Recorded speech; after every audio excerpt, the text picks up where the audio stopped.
প্রথম পুরুষ আদম এবং নারী হবা বসবাস করত। কিন্তু শয়তান ছল চাতুরির মাধ্যমে সাপ সেজে আদম এবং হবাকে প্রলুব্ধ করল।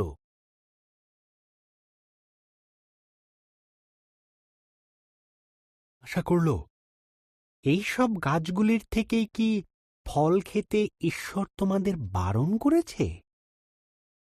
হবা উত্তর দিল, শুধু মাঝখানের গাছটির ফল খেতে বারণ করেছে। যদি খাই তাহলে মারা যাব। তুমি মারা যাবে না। ঈশ্বরের ওই গাছ থেকে ফল খেতে না দেওয়ার পেছনে বিশেষ কারণ আছে। যদি তুমি খাও তবে তাঁর মতন হয়ে যাবে। তিনি যা জানেন তা তুমিও সব জানতে পারবে। ফলটি খেল। সে তার সঙ্গে আদমকে কিছুটা ফল খেতে দিল। আদমও ফলটি খেল এবং খাবার পরেই তারা এমন কিছু জানতে পারল যা তাদের জানা ছিল না।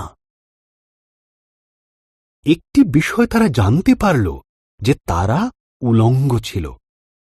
তারা পাতার বস্ত্র তৈরি করে নিজেদের লজ্জা ঢাকল। তারা আগে কোনোদিন ভয় বা লজ্জা পায়নি। তাই তারা বুঝল কিছু একটা ভুল হয়েছে। ডাকলেন, আদম, হবা। আদম উত্তর দিল, আমরা লুকিয়ে আছি, আমরা উলঙ্গ।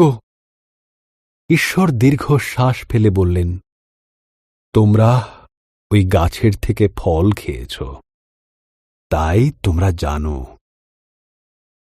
তখন আদম হবাকে দোষ দিল, আর হবা সাপকে দোষ দিল।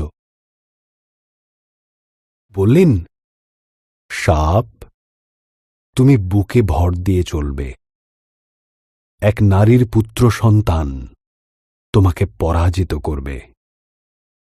হবা, তুমি কষ্টের সাথে সন্তানের জন্ম দেবে।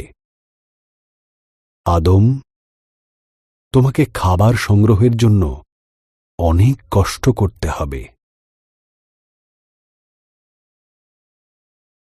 ঈশ্বর আদম এবং হবার জন্য পোশাক তৈরি করে তাদের পরালেন আর বাগান থেকে বের করে দিলেন।